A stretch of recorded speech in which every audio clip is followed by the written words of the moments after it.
오늘 우리에게 주시는 하나님의 말씀은 고린도전서 10장 23절에서 11장 1절 말씀입니다. 모든 것이 다 허용된다고 사람들은 말하지만 모든 것이 다 유익한 것은 아닙니다. 모든 것이 다 허용된다고 사람들은 말하지만 모든 것이 다 덕을 세우는 것은 아닙니다. 아무도 자기의 유익을 추구하지 말고 남의 유익을 추구하십시오. 시장에서 파는 것은 양심을 위한다고 하여 그 출처를 묻지 말고 무엇이든지 다 먹으십시오. 땅과 거기에 가득 찬 것들이 다 주님의 것이기 때문입니다. 불신자들 가운데서 누가 여러분을 초대하여 거기에 가고 싶으면 여러분 앞에 차려놓은 것은 무엇이나 양심을 위한다고 하여 묻지 말고 드십시오. 그러나 어떤 사람이 이것은 제사에 올린 음식입니다 하고 여러분에게 말해주거든 그렇게 알려준 사람과 그 양심을 위해서 먹지 마십시오. 내가 여기에서 양심이라고 말하는 것은 내 양심이 아니라 다른 사람의 양심입니다. 어찌하여 내 자유가 남의 양심의 비판을 받아야 하겠습니까? 내가 감사하는 마음으로 참여하면 내가 감사하는 그 음식 때문에 비방을 받을 까닭이 어디에 있습니까? 그러므로 여러분은 먹든지 마시든지 무슨 일을 하든지 모든 것을 하나님의 영광을 위하여 하십시오. 여러분은 유대 사람에게도 그리스 사람에게도 하나님의 교회에도 걸림돌이 되지 마십시오. 나도 모든 일을 모든 사람의 마음에 들게 하려고 애씁니다. 그것은 내가 내 이로움을 구하지 않고 많은 사람의 이로움을 추구하여 그들이 구원을 받게 하려는 것입니다. 내가 그리스도를 본받은 사람인 것과 같이 여러분은 나를 본받는 사람이 되십시오. 여러분, 그리스도인의 자유를, 여러분 그리스도인이시잖아요. 그리스도인의 자유를 여러분 마음껏 누리며 살고 계십니까? 죄의 종에서 벗어난 그리스도인이 그 자유를 제대로 사용하는 길은 과연 무엇일까? 한번 질문을 해보게 됩니다. 바로 하나님을 생명 다해 사랑하고 내 이웃을 내 몸처럼 사랑하는 삶이라고 저는 믿습니다. 하나님을 전심으로 사랑한다고 말은 고백하면서 이웃을 제대로 사랑하지 않는 삶, 사랑의 실천이 결여된 삶, 그 삶이요 거짓 진리를 따라 사는 삶이라고 여러분 생각해 보신 적이 있습니까? 사랑하지 않는 삶이 이단적인 삶이라는 생각 한 번쯤 해 보셨습니까? 여러분, 하나님을 사랑하는 삶이 우리가 이웃을 사랑하는 삶으로 구체적으로 드러나지 않는다고 한다면 우리 믿음 생활은요 바로 이 세상의 풍랑 속에서 마치 표류하는 난파선과 같은 삶을 살고 있다는 것을 깨달아야 합니다. 오늘 말씀에서 사도 바울은요 우상 제물에 관하여서 그리스도인들이 어떻게 반응해야 할지에 관해서 설명을 하고 있어요. 사실 그리스도인의 자유를 어떻게 사용해야 하는지에 관해서 말씀하고 있는 것입니다. 왜냐하면 율법을 무조건 내세우기보다 먼저 사랑을 점검해야 하기 때문에 그렇습니다. 여러분, 우상에 바친 제물은 먹지 말아야 한다, 이 원칙을 강하게 적용하기 위해서는요 우상을 섬기는 삶을 실제로 거부하고 하나님을 온전히 섬기는 삶이 사실 먼저 우선시 돼야 하는 것입니다. 그런데 그러한 삶 없이 원칙과 율법만을 강조하는 것은 문제가 많은 것이죠. 우상에 바친 제물을 먹냐 먹지 않느냐라는 원칙보다 앞서야 하는 것이요 하나님을 진짜 사랑하고 섬기고 있는가 하는 그리스도인의 삶인 것입니다. 여러분, 그렇다고 해서요 하나님만을 나는 사랑한다고 고백만 하면서 음식 규정 가지고 다른 사람들 판단하고 무분별하게 정죄하는 것, 이런 거 그리스도인의 자유가 아니라는 것입니다. 종교개혁가 마틴 루터가 1520년에 기독자의 자유에 관하여 라는 글을 썼습니다. 이 글의 핵심이 이렇습니다. 하나님께서 우리를 의롭다 하시는 사랑에 관한 믿음 안에서 우리는 더 이상 죄의 종로로 타지 않고 자유자라는 것입니다. 그런데 하나님의 사랑을 이웃에게 실천하는 일에 있어서는 우리는 하나님 앞에서 철저하게 하나님의 종이라는 것입니다.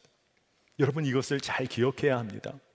우리가 죄의 종로로 타지 않고 정말 믿음으로 자유함을 얻은 것은요, 우리가 하나님의 종되기 위한 것임을, 사랑으로 하나님의 종되기 위한 것임을 알아야 하는 것입니다. 그러니 우리가 그리스도인으로 자유를 제대로 누린다, 이거는 하나님을 제대로 사랑하는 삶을 살아내는 한에 있어서 말할 수 있는 겁니다. 한 목회자가 전도사 시절에 원주 불원면 단강리에서 목회하던 이야기를 모아서 펴낸 책, 내가 선 이곳은 이란 책이 있습니다. 꽤 오래된 책인데요, 그 책에 아주 짧은 이야기가 들어 있습니다. 수요 저녁 예배 설교 시간에 들어온 노총각 성도인 광철 씨 손에 꽃병이 들려 있었답니다. 예배 중간에 들어왔는데 설교 때 들어오자마자 조용히 앉아서 기도하기는커녕 성큼성큼 강단 앞으로 다가와서 전도사님, 여기 꽃 있어요 라며 꽃병을 내밀었다는 겁니다. 산에 들에 핀 꽃을 한 묶음 병에 담아 온 것인데 잠시 설교가 중단된 것이죠. 그 순박한 마음이 틀린 것은 아니기에 전도사님께서 웃으며 받아서 제단 한쪽에 올려놓았답니다. 그런데 너무나 작은 예배당, 그 꽃병이 너무나 잘 보이는데 올려놓고 보니까 담아온 병이 다름 아닌 소주병, 백합소주라고 쓰여진 병에 꽃을 다 담아온 거죠. 성도님 모두가 악의 없이 웃었다는 거예요. 순박한 교인 노총각 광철 씨 마음에 상처가 나지 않도록 전도사님이 잘 이야기를 하고 함께 웃었답니다. 그런데 예배 내내 전도사님의 마음에 찡한 울림이 있었다는 거예요. 정말 하나님이 기뻐하시는 꽃꽂이는 이런 것이 아닐까. 화려한 장식보다 초라해 보이지만 마음이 담긴 바로 이 꽃꽂이, 꾸밈 없는 정성, 바로 그것이면 되겠구나. 그래서 전도사님이 글에 이렇게 쓰셨어요. 하나님, 소주병이라고 책하진 마십시오. 많은 시간 술 기운 벗삼아 힘겹게 일해야만 하는 우리들로선 친숙한 병이랍니다. 물 주며 비료 주며 가지치며 화원에서 정성스레 가꾸지 못했어도 이슬로 땅속으로 당신이 키우신 꽃 그냥 들이오니 그냥 받아주소서. 행여나 정성 모자르다 야단치지 마소서. 예배 마치고 돌아가는 길에 광철 씨가 이제 알게 된 거죠. 미안하다고 연신 인사를 하는데 전도사님이 그때마다 하나님이 정말 기뻐하실 거예요 라고 거듭 말해 줬다고 합니다. 그러면서 글을 이렇게 끝맺으셨어요. 오늘 바친 들꽃처럼 수수하고 이름 모를 여자를 만나 오랜 부디 하나님의 은총으로 노총각 신세 벗을 수 있기를 기도하며, 이렇게 글을 맺고 있습니다. 여러분, 모든 것이 다 허용되니까 마음대로 술 마셔도 된다는 이야기 아니잖아요. 모든 것이 허용되니까 우상제사 음식 마음대로 먹어도 된다, 이런 말 사도 바울이 하는 것 아니죠. 순수한 하나님 사랑의 마음이 분명하면 형식적인 원칙으로만 거룩함 주장하면서 사람 판단하고 정죄할 수 없다는 것 아닙니까? 하나님 사랑하는 마음이 분명하면 거기서부터 시작해서 미숙하지만 성숙의 길로 한 걸음씩 걸어 나가게 되는 겁니다. 그래서 요한 사도는 사랑이야말로 하나님의 계명을 따라 사는 삶이자 진리를 행하는 삶의 기본 중의 기본이라고 말을 합니다. 요한이서 1장 6절 말씀입니다. 또 사랑은 이것이니 우리가 그 계명을 따라 행하는 것이요, 계명은 이것이니 너희가 처음부터 들은 바와 같이 그 가운데서 행하라 하심이라. 말씀 안에서 사랑을 행하고 사랑 안에서 말씀을 지켜내는 것이죠. 그렇게 여러분, 모든 것이 다 허용된다는 그리스도인의 자유는요, 그만큼 그리스도인이 갖고 있는 책임과 의무가 전제되어야 한다는 것입니다. 여러분, 모든 것이 다 허용된다고 다 유익한 것 아닙니다. 또한 다 덕을 세우는 것도 아닙니다. 예수 그리스도 안에서 우리가 자유롭게 되었다는 것은 우리가 다시는 죄의 종로로 타지 않고 하나님 마음껏 예배하고 사랑하고 섬기게 되었다는 것 말하지만, 이웃을 마음껏 사랑할 수 있는 삶을 살게 되었다는 것도 포함하고 있는 것입니다. 여러분, 한번 생각해 보세요. 그렇게 이기적인 우리가 이제 이웃을 마음껏 사랑하며 살 수 있는 사람이 되었다? 여러분, 이게 기적 중에 기적이잖아요. 내가 누군가를 마음껏 사랑할 수 있는 자유를 얻게 되었다? 이게 진짜 기적인 거예요. 신앙의 원칙을 율법적으로 적용하며 판단하는 일에만 몰두해서도 안 되고, 모든 것이 다 허용될 수 있으니까 그리스도인이 마땅히 지켜야 할 일 그저 방치해서도 안 된다는 것입니다. 여러분, 교회에서 믿음 생활 오래 하신 분들 아마 주일 성수가 참 중요하다 배우며 자라셨을 겁니다. 저는 하나님께 주일마다 삶을 구별해서 전심으로 예배하는 것 너무나 중요하다고 믿습니다.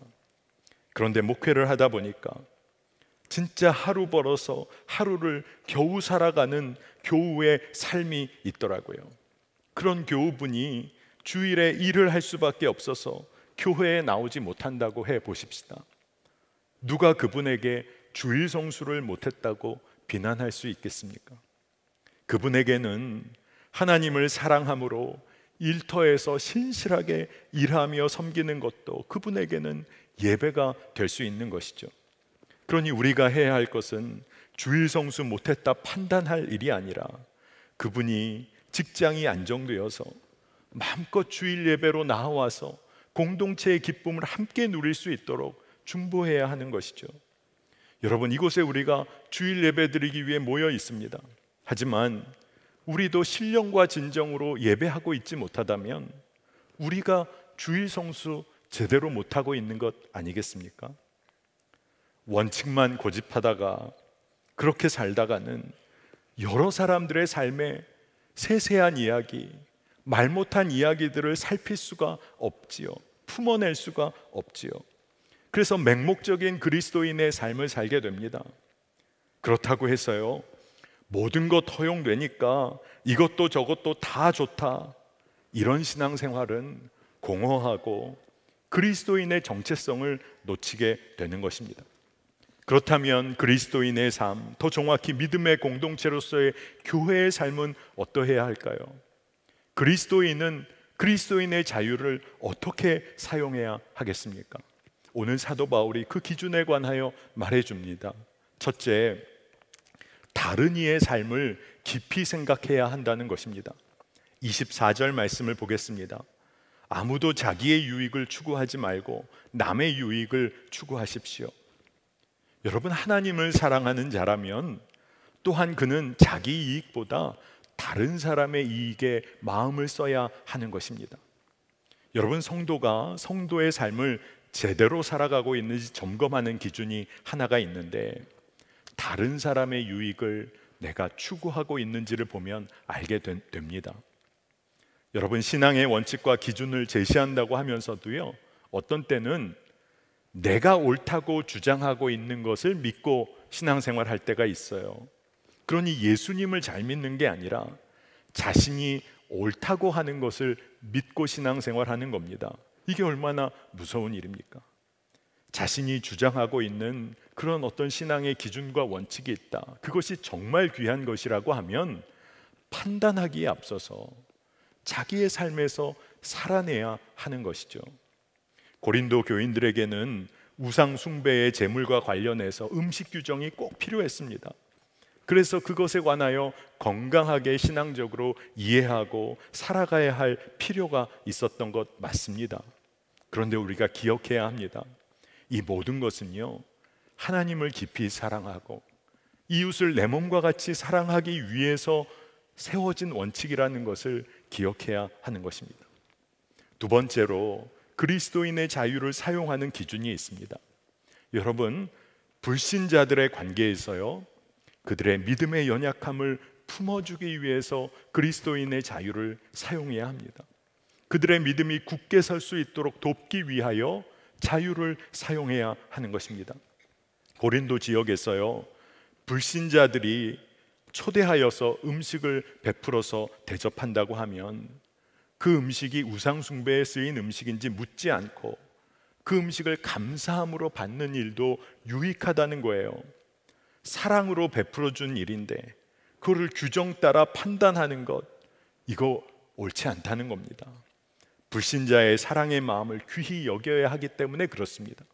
또 누군가가요, 이번에는 이 음식은 우상 숭배에 쓰인 음식입니다 라고 알려주는 거죠. 어떻게 보면 경고와도 같이 미리 알려주는 겁니다. 그러면 그 음식을 정중히 거절하는 것도 유익하다는 겁니다. 왜 그거 알려줬겠어요? 그 사람, 알려준 사람의 믿음의 연약함, 그 사람이 실족하지 않기 위해서 그 음식을 거절하고 두 사람 함께 하나님을 거룩히 여기며 거룩한 삶 살려는 삶으로 함께 나아가는 것이 중요하다는 겁니다. 결국에 사도 바울이 이렇게 제사 음식에 관하여 그리스도인의 자유를 사용해야 한다, 근본적으로 이렇게 말할 수 있는 이유가 있어요. 그것은 26절에 땅과 거기에 가득 찬 것들이 다 주님의 것이기 때문입니다. 사도 바울이 이렇게 믿었기 때문에 그래요. 모든 것을 허락하신 하나님께 감사하고 음식을 베풀어주는 이웃의 사랑에 감사하고 그와 동시에 하나님을 전심으로 사랑하는 그 믿음 잃지 않는다고 하면 문제될 것이 없다는 겁니다. 그러므로 사도 바울이요 30절에 분명히 말합니다. 내가 감사하는 마음으로 참여하면 내가 감사하는 그 음식 때문에 비방을 받을 까닭이 어디에 있습니까? 사도 바울은 그리스도 안에서 자유했던 것이죠. 그리고 믿음을 세워내는 일에, 불신자들을 사랑하고 섬기는 일에 그의 자유를 사용한 것입니다. 그래서 그가 세 번째로 기준을 이야기합니다. 모든 일을 하나님의 영광을 위해 감당하고 있는지 점검해 보라는 것입니다. 31절 말씀입니다. 그러므로 여러분은 먹든지 마시든지 무슨 일을 하든지 모든 것을 하나님의 영광을 위하여 하십시오. 하나님의 영광을 위하여라는 원칙을 이야기합니다. 첫 번째 말씀드린 두 가지 원칙을 다 아우르는 정말로 중요한 원칙이죠. 그리스도인의 삶을 이끄는 기준이 됩니다. 그런데 하나님의 영광을 위해 무슨 일이든 한다는 것, 이게 때로 오해를 불러일으키기도 합니다. 여러분, 세상적으로 성공해야 하나님의 영광을 위하여 하나님의 영광을 드러내는 것입니까? 누군가에게 영향력을 미치는 높은 지위에 올라야 하나님의 영광 드러내는 것입니까?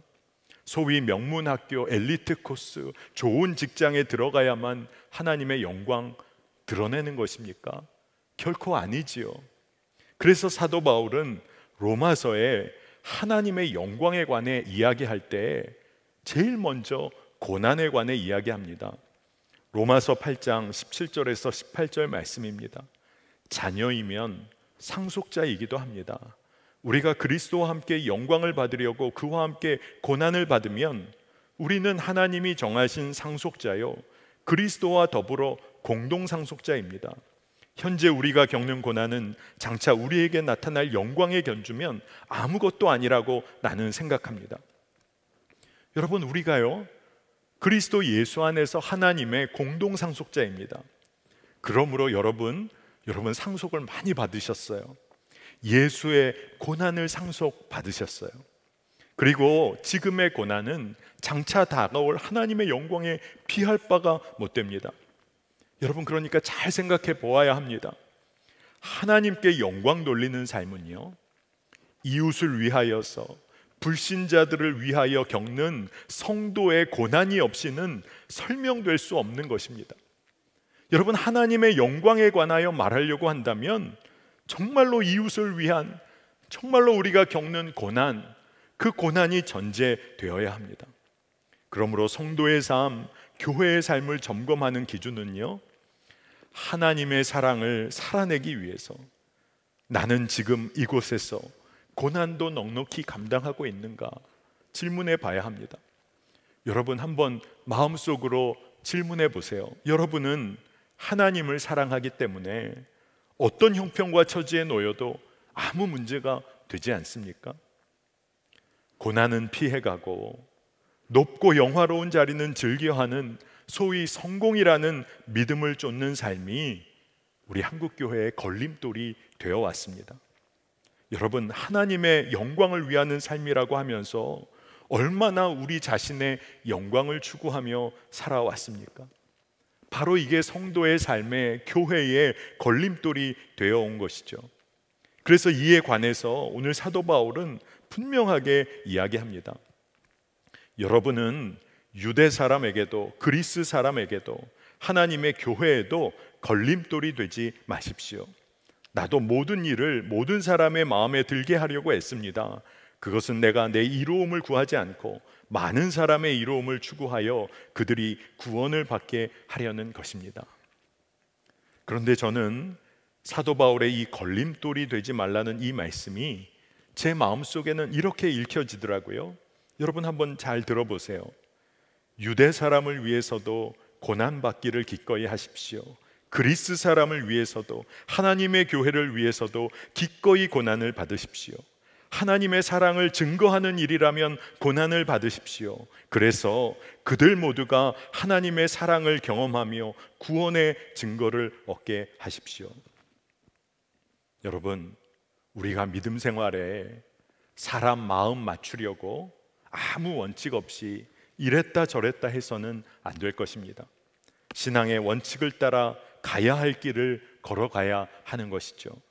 그러나 스스로 옳다고 여기는 것, 주장하는 것, 그거 앞세우기보다 그 옳다고 믿는 그 믿음을 살아내야 하는 것입니다. 공동체가 함께 살아내는 것입니다. 하나님의 영광을 위한다는 말로 자기 교만에 빠져서도 안 될 것입니다. 그러니 진짜 중요한 것은 한 영혼도 뒤에 남기지 않기를 원하시는 그 하나님의 마음을 알아야 한다는 것이죠. 그 하나님의 마음을 알면 그 하나님의 사랑으로 모든 다른 이들과 관계를 맺어가게 되는 것입니다.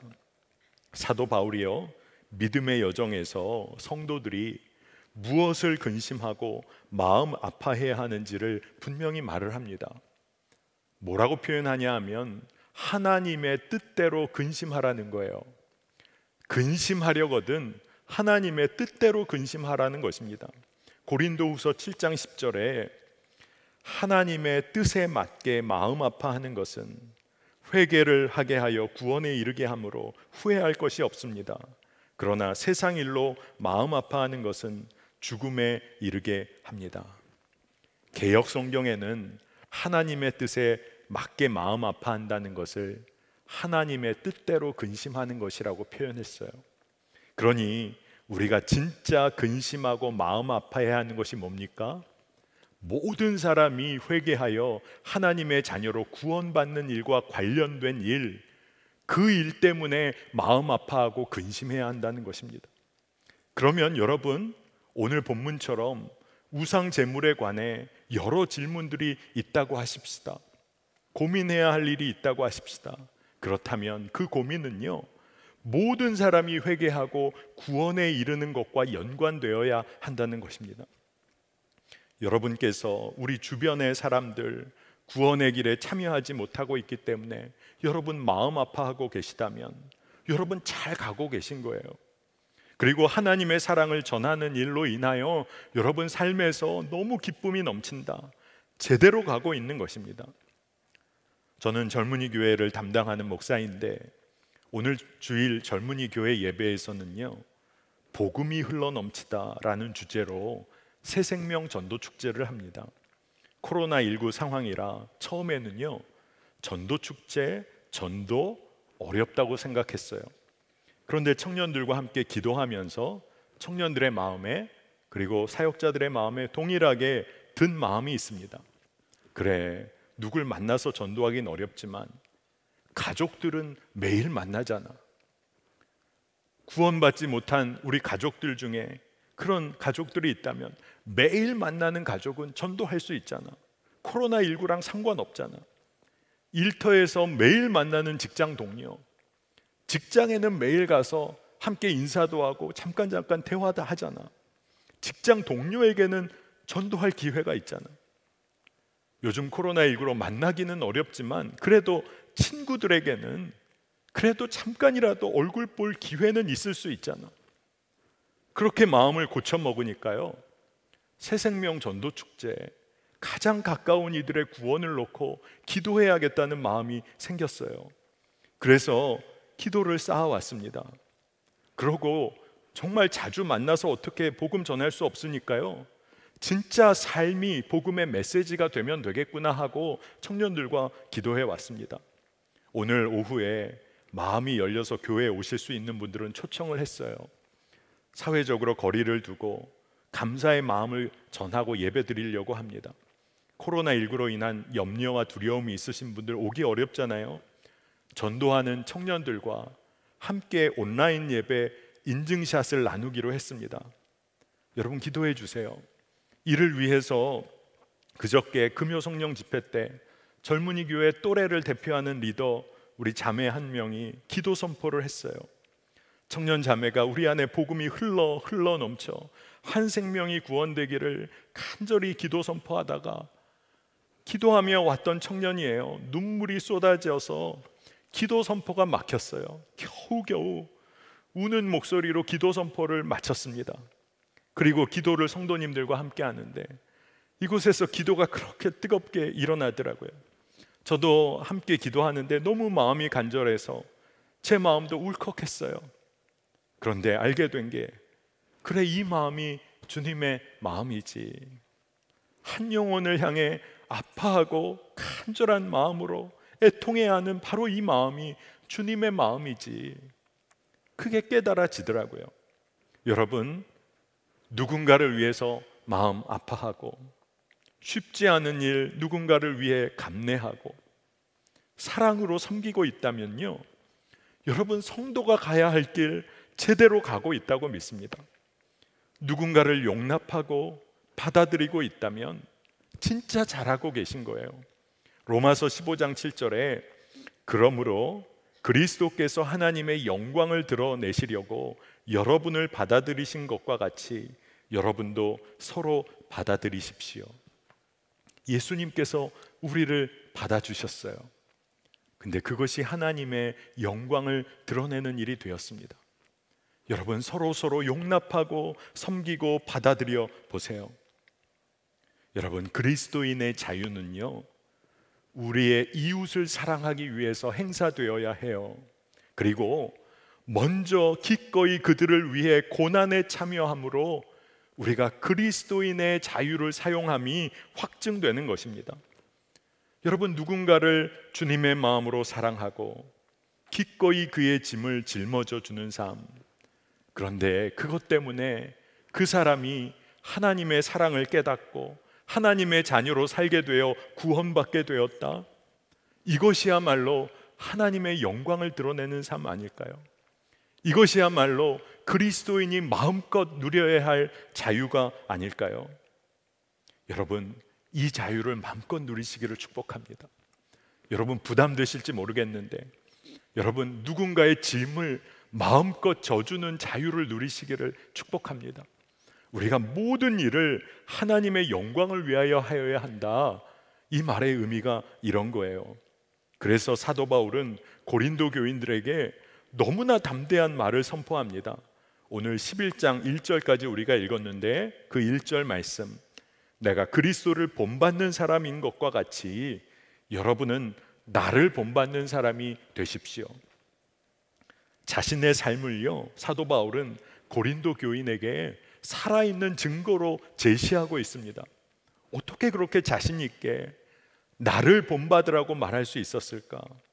그것은 사도 바울이요, 가장 겸비한 모습으로 우리를 찾아오신, 생명 내어주신 예수님을 늘 바라보고 그 예수님을 늘 따랐기 때문에 사도 바울은 너무나 담대하게 말할 수 있었어요. 나를 본받으십시오. 여러분, 이것이 얼마나 멋지고 담대한 일입니까? 여러분도 이 삶을 함께 누리시기를 축복합니다. 이 멋진 삶이 구체적으로 어떤 삶인지 알려드리고 싶어요. 빌립보서 2장 7절에서 8절 말씀입니다. 오히려 자기를 비워서 종의 모습을 취하시고 사람과 같이 되셨습니다. 그는 사람의 모양으로 나타나셔서 자기를 낮추시고 죽기까지 순종하셨으니 곧 십자가에 죽기까지 하셨습니다. 예수님의 모습 삶이죠. 스스로를 낮추고 죽기까지 순종하는 삶을 여러분 선택하실 수 있어요. 하나님께서 십자가의 은혜를 우리에게 주셔서 이제는 우리는 죄의 종노릇하지 않고 그 죄에 묶여 사는 인생이 아니라 스스로를 낮추는, 그리고 스스로 죽기까지 순종할 수 있는 길을 선택할 자유가 있는 사람이 되었어요. 여러분, 이 자유를 누리며 사는 인생이 복이 있는 삶입니다. 한 영혼을 향한 하나님의 마음이 있어요. 그 하나님의 마음에 순종하여 사는 삶, 이게 행복한 증인의 삶인 것이죠. 하나님의 영광을 드러내기 위해서 누군가를 용납하고 받아들이는 삶, 이처럼 멋진 자유로운 삶이 어디에 있겠습니까? 여러분, 하나님의 마음을 깊이 깨달아 알아 그 마음에 순종하는 자유를 여러분 마음껏 누리시기를 축복합니다. 오늘 허락하신 말씀을 마음에 새기고 우리 함께 이 시간에 합심하여 기도했으면 좋겠습니다. 기도 제목은 너무 간단해요. 오로지 하나님께 영광 돌리기 위해서 주변에 허락하신 사람들, 주변에 허락하신 이들을 끝까지 사랑하고 섬기는 그리스도인의 자유를 마음껏 누리게 하여 주옵소서. 그렇게 복음의 증인으로 살게 하여 주옵소서. 우리 주의 마음 붙잡고 함께 기도하겠습니다.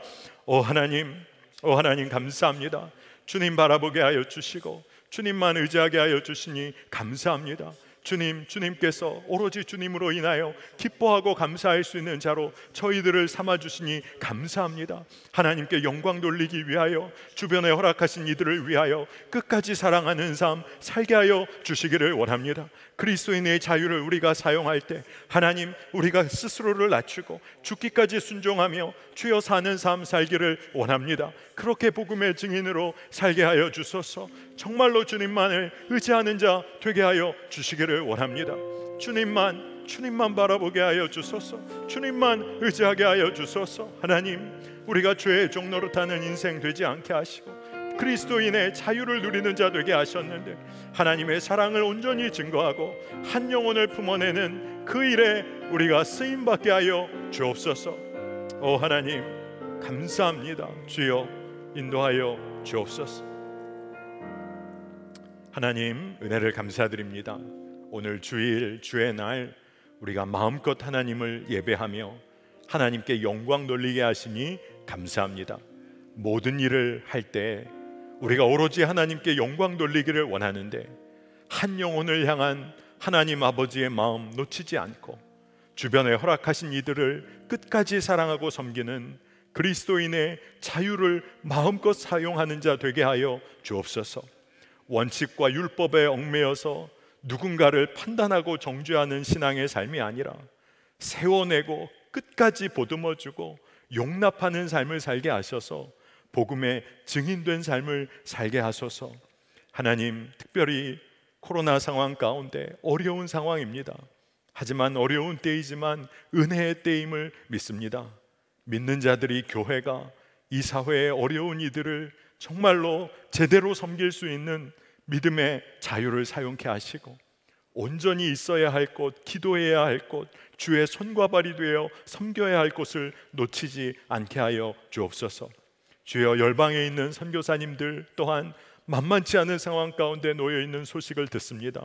우리가 이곳에 함께 중보함으로 그 땅 가운데 하나님의 영광이 드러나게 하여 주시고 하나님, 선교지의 상황을 주님께서 하나하나 열어주시기를 원합니다.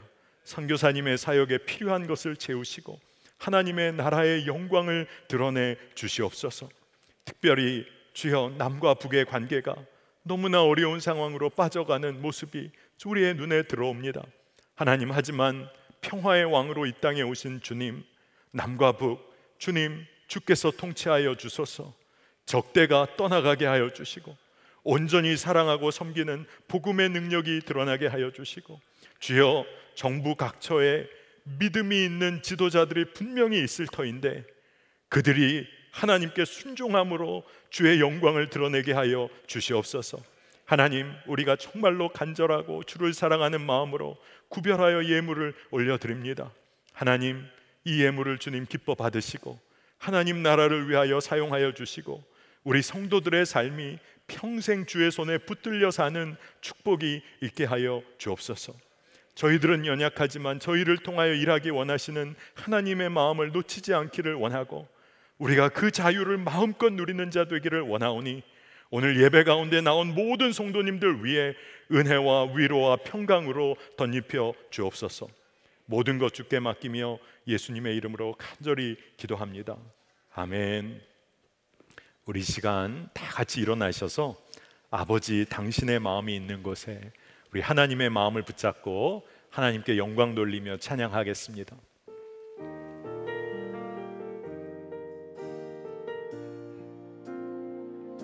아버지 당신의 마음이 있는 곳에 나의 마음이 있기를 원해요.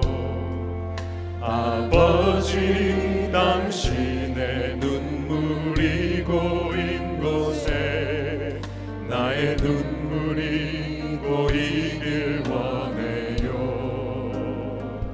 아버지 당신이 바라보는 영혼에게 나의 두 눈이 향하길 원해요. 아버지 당신이 울고 있는 어두운 땅에 나의 두 발이 향하길 원해요. 나의 마음이 아버지의 마음 알아. 내 모든 뜻 아버지의 뜻이 될 수 있기를 나의 온 몸이 아버지의 마음 알아. 내 모든 삶 당신의 삶 되기를. 나의 마음이 아버지의 마음 알아. 내 모든 뜻 아버지의 뜻이 될 수 있기를. 나의 온 몸이 아버지의 마음 알아. 내 모든 삶 당신의 삶 되기를. 지금은 우리 주 예수 그리스도의 은혜와 하나님의 놀라우신 사랑하심과 성령님께서 우리 안에서 역사하시고 내주하심이 이제 오로지 그리스도인의 자유를, 하나님의 영광을 드러내는 삶을 위하여 하나님께서 품으신 한 영혼을 섬기는 그 놀라운 자유를 드러내기 위하여 기도하고 나아가는 성도들의 삶 위에 지금으로부터 영원토록 함께 하시기를 간절히 축원하옵나이다. 아멘.